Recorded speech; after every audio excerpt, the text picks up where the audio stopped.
Ok, entonces vamos a resolver el siguiente ejercicio. ¿Qué dice en el encabezado?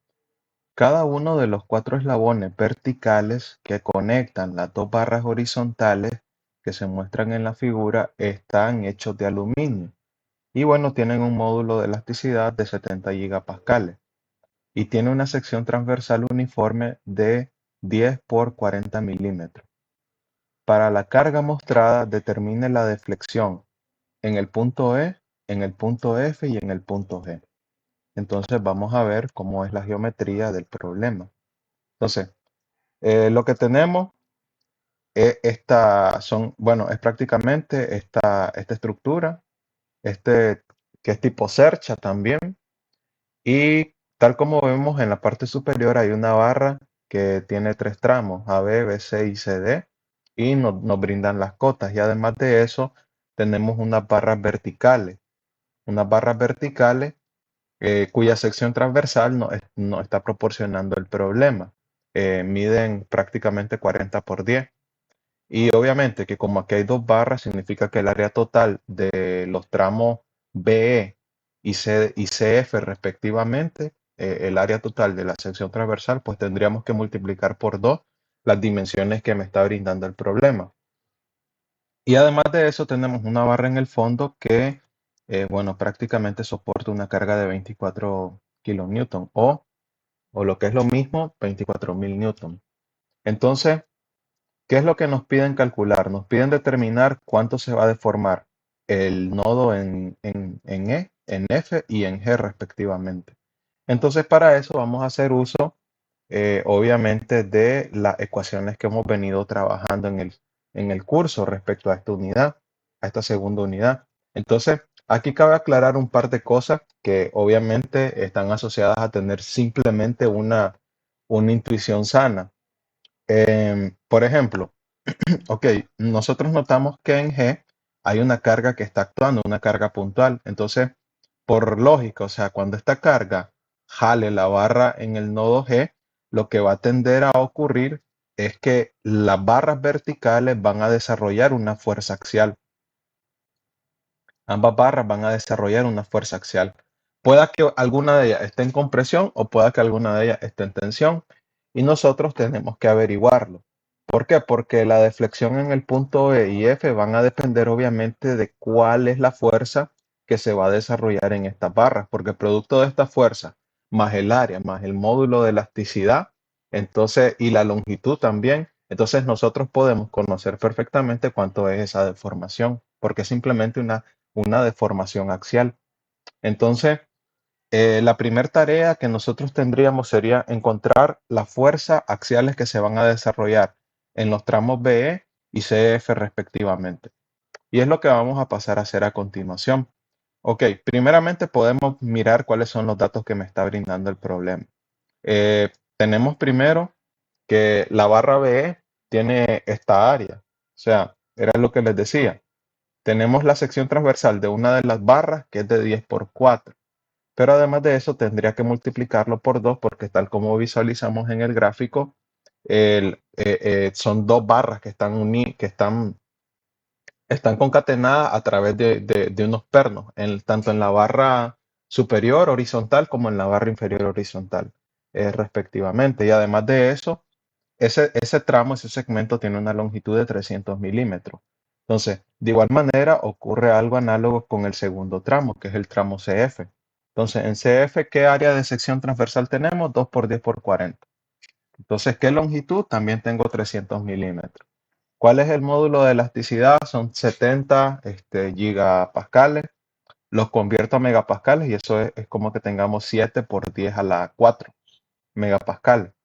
Era 70 o 700, bueno, 70 gigapascales. Entonces lo convertimos a megapascales porque ya sabemos que megapascales son newton sobre milímetro cuadrado. Y esto nos sirve para que a la hora de que sustituyamos cada componente en nuestras ecuaciones, las unidades siempre sean consistentes. Entonces, ¿qué es lo primero que vamos a hacer? Tal como les expliqué, vamos a determinar cuánto es la fuerza axiales que se van a desarrollar en los dos segmentos, en el segmento BE y en el segmento CF. Entonces, para eso, vamos a aislar la barra del fondo. Entonces, en la barra del fondo, ¿qué es lo que vamos a tener? Ok, como esta es una especie de cercha, vamos a considerar que inicialmente las fuerzas axiales van a estar saliendo de los nodos, el nodo E y el nodo F respectivamente. Entonces, si yo quiero determinar, esto sería como el método de las secciones, y si yo quiero determinar cuánto es la fuerza axial, entonces tengo que hacer equilibrio nada más. Entonces, puedo comenzar buscando cuánto es esta fuerza CF. Entonces, esa fuerza CF, ¿cómo la voy a encontrar? Ok, voy a hacer sumatoria de momentos en el nodo E, tal como vemos acá, y vamos a comenzar a calcular momentos.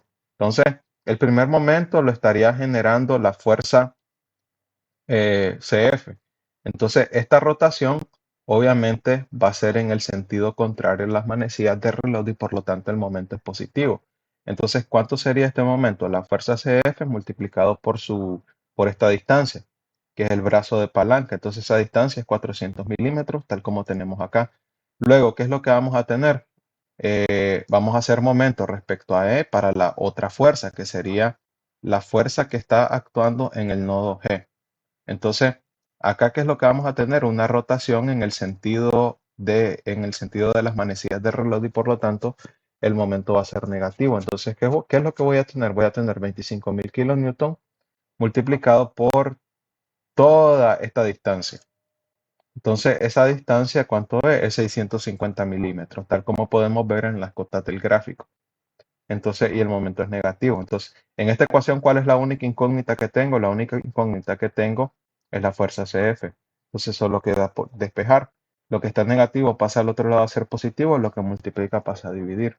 De tal manera que mi expresión se va a resumir en esto. Y fíjense que el valor que me está dando es un valor positivo.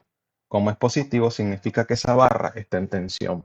Entonces luego tendría que revisar lo que va a ocurrir con la otra componente, que sería la fuerza B. Entonces, ¿qué voy a hacer? Sumatoria de fuerzas en Y. Y voy a ver cuáles son las fuerzas que están actuando en mi sistema. Entonces, ¿qué fuerzas están actuando en mi sistema? Primero la fuerza B, luego la fuerza CF y luego la fuerza de 25 kilonewton. Entonces, si hacemos sumatoria de fuerza en X, ¿qué es lo que voy a obtener? Voy a obtener esta expresión. Entonces, aquí la única incógnita que yo tengo en esta ecuación lineal es la fuerza B, por lo tanto voy a despejar. El 25 que está negativo pasa al otro lado a ser positivo. La fuerza CF que es positiva pasa al otro lado a ser negativo. Entonces, ¿y qué es lo que obtengo? Obtengo esto. Entonces, noten una cosa, que ahora el signo de esta fuerza me está dando como, me está dando negativo. Como me está dando negativo, llegamos a la conclusión de que la fuerza está en compresión. Entonces, ¿qué significa que esta fuerza esté en compresión? Muy sencillo. Que esta barra de acá, la barra BE, se está, ¿qué cosa? Acortando, mientras que la barra CF o el tramo CF se está alargando. Entonces significa que la deformación que va a sufrir este tramo prácticamente sería algo como esto. Entonces, de hecho, lo vamos a ver en un par de gráficos a continuación. Pero de momento, ¿qué es lo que podemos calcular con esta información? Ya tenemos la fuerza que se desarrolla en la barra BE y la fuerza que se desarrolla en la barra CF o ambas barras. Entonces, o los tramos. ¿Qué es lo que tenemos? Tenemos toda la información necesaria para poder calcular cuánto va a ser el acortamiento de esta barra porque se está comprimiendo y cuánto va a ser la magnitud también del alargamiento de la barra CF porque tenemos que esa barra está sometida a tensión y ya tenemos todos los datos necesarios. Entonces, y es lo que vamos a hacer a continuación. Entonces, de esa manera, al calcular tanto el alargamiento como el acortamiento de los puntos F y E respectivamente, entonces eso nos va a permitir calcular cuánto es el desplazamiento, que es el inciso A y el inciso B. Entonces, para el inciso A, solo es de sustituir valores. La fuerza, que es una fuerza de compresión, BF, es negativa. Entonces, esto yo lo voy a convertir porque lo tengo como 15.625 kilonewton. Lo voy a pasar a newton. Entonces tendría 15.625 newton. Luego, ¿qué es lo que tengo? Tengo la longitud BE y la longitud de ese tramo, pues también es un dato del problema. Tal como logramos ver, son esos 300 milímetros. Entonces es la longitud del tramo BE y también es la misma para el CF. Luego, ¿qué otra información tenemos? El módulo de elasticidad, ya vimos que es un dato del problema, son 7 por 10 a la 4 megapascales. Y por supuesto el área de la sección transversal, que son el área 1, que es de 800 milímetros cuadrados. Entonces, si hacemos esa sustitución y realizamos el cálculo, nos tiene que dar menos 0.084 milímetros. Luego, hacemos exactamente lo mismo para el otro tramo, el tramo CF, y esto nos permite calcular cuánto es la deformación en el punto F. Con lo que calculamos anteriormente, el acortamiento, esta sería la deformación que va a sufrir el nodo E, obviamente, que va a subir porque se está cortando. En cambio, este va a bajar porque se está alargando. Entonces, y hacemos exactamente lo mismo. La fuerza CF es una fuerza positiva y por lo tanto significa que esta deflexión que va a experimentar el segmento es un alargamiento. Entonces, luego la longitud de CF son 300 milímetros, el módulo de elasticidad sigue siendo los 7 por 10 a la 4 megapascales y el área de la sección transversal son 800 milímetros cuadrados también. Entonces sustituimos y computamos o realizamos el cálculo. Les recomiendo que vayan siguiendo los cálculos ustedes a mano, con su calculador, etcétera, y nos da 0.218 milímetros. Entonces, de esa manera ya conocemos cuánto es la magnitud del acortamiento de la barra B y el alargamiento de la barra CF. Entonces, ¿qué es lo que nos queda? Nos queda calcular cuánto es que se va a deformar este nodo de acá, el nodo G, que es el último inciso, el inciso C. Entonces, hacerlo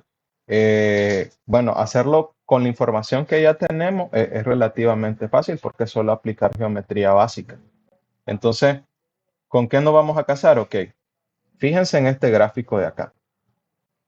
Vamos a calcular la deflexión en el nodo G. Entonces, ¿cómo lo vamos a hacer? Ok, necesitamos toda la información disponible. Fíjense que esta barra que se mira acá, como anaranjada, que ahorita la acabo de trazar en azul, sería la forma que va a tener la barra horizontal en su condición deformada, producto del acortamiento y del alargamiento que sufren las barras BE y CF respectivamente. Entonces, ¿qué es lo que nosotros acabamos de determinar? Acabamos de determinar este acortamiento, que es la deformación que sufre, la deflexión que sufre, la deflexión axial que sufre el tramo BE. Y acabamos de calcular este punto de acá, que sería el alargamiento que está sufriendo el tramo CF. Entonces, la configuración deformada de la barra horizontal inferior, pues prácticamente sería la que sigue esta pendiente. Y obviamente esta cota de acá, esto que voy a obtener acá, vendría a equivaler a obviamente la deformación del nodo G. ¿Cuánto va a bajar el nodo G? Entonces, ¿cómo voy a calcular esa deformación? Dado que yo ya conozco el valor de la deflexión B y de la deflexión CF, puedo hacer una relación de triángulo. Puedo utilizar conceptos de semejanza de triángulo para luego poder despejar cuánto va a ser la deformación en G. Entonces simplemente lo que nos queda es aplicar geometría elemental. Entonces, y es exactamente lo que tenemos aquí abajo. Entonces, fíjense cómo vamos construyendo la semejanza de triángulo. Ok, ¿qué es lo que tenemos acá? Y lo vamos a pintar en otro color, por ejemplo en verde. Esto sería el triángulo pequeño. Esto sería el triángulo pequeño. Pero aparte de este triángulo pequeño, nosotros también tenemos un triángulo más grande, que sería este triángulo completo de acá. Entonces, nos basta con hacer semejanza de triángulos para poder, definir o calcular cuánto va a ser la deformación de G. Entonces, ¿cómo lo vamos a hacer? Ok, primero vamos a ver la proporcionalidad en el triángulo pequeño. Entonces, ¿cuánto es la altura del triángulo pequeño? Entonces, la altura del triángulo pequeño sería la suma de estas dos deflexiones de acá. Entonces, obviamente, el valor absoluto, ¿verdad? Entonces, el valor absoluto de BE más el valor absoluto de CF. Entonces, la suma, bueno, prácticamente la suma algebraica de estas dos deformaciones es directamente proporcional a la base del triángulo pequeño. Y la base del triángulo pequeño, a partir de las cotas, llegamos a la conclusión que es 400 milímetros. Entonces, y formamos aquí nuestra expresión. Luego, ¿qué es lo que tenemos también? Vamos con el triángulo grande. Entonces, el triángulo grande, ¿cómo lo puedo conformar? Ok, primero debo de estar claro que esta cota de acá va a corresponder a qué cosa? A la deflexión del nodo G, que es lo que yo ando buscando. Entonces, ¿cuánto sería la altura del triángulo grande? Sería la suma de delta BE más delta G. Y entonces, la altura del triángulo grande es directamente proporcional a la base del triángulo grande y la base es de 650 milímetros. De esta manera, aquí tenemos la expresión de proporcionalidad utilizando semejanza de triángulo. Y dentro de esta ecuación, la única incógnita que nosotros tenemos, obviamente, es delta G. Entonces, solo nos queda despejar el 650 que está dividiendo, perdón, pasa a multiplicar y el delta B que está sumando pasa a restar al otro lado. De tal manera que me va a quedar precisamente esta expresión. Entonces, y aquí tengo que cuidar, de hecho, una cosa que ahorita estoy notándolo. Entonces, voy a abrir el software para hacer la corrección. Sería el ejercicio número 6. Que hay que recordar que el delta B, el delta tiene que ser el valor a la deformación absoluta.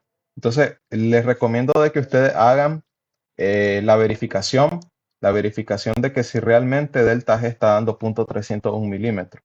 Porque creo que el valor tendría que dar diferente. Porque acuérdense que la deformación delta BE tiene que ser positiva. Entonces, es decir, en la ecuación lo que tomamos es el valor absoluto, pero en esta variable, si no mal lo recuerdo, no se está tomando el valor absoluto. Entonces, habría que hacer la corrección. Pero ustedes pueden computar, o sea, simplemente es que saquen cada uno de los números. Delta B, ¿cuánto va a ser? Le quitamos el negativo, va a ser 0.084. Entonces, 0.084 lo sustituimos acá. Y luego, en delta CF, ¿qué es lo que tendríamos? Tendríamos 0.218 milímetros y sustituimos acá. Y luego, ¿qué es lo que vamos a restar? El valor absoluto de el delta BE. Entonces, ese valor absoluto, ¿a qué es igual? Entonces, menos 0.084. Entonces, hacemos la sustitución y luego ustedes pueden hacer el cómputo y verifican. Entonces, si hay un error, pues simplemente en su cuaderno apunten cuánto es el dato que le está dando. Y prácticamente esto sería todo por este ejercicio.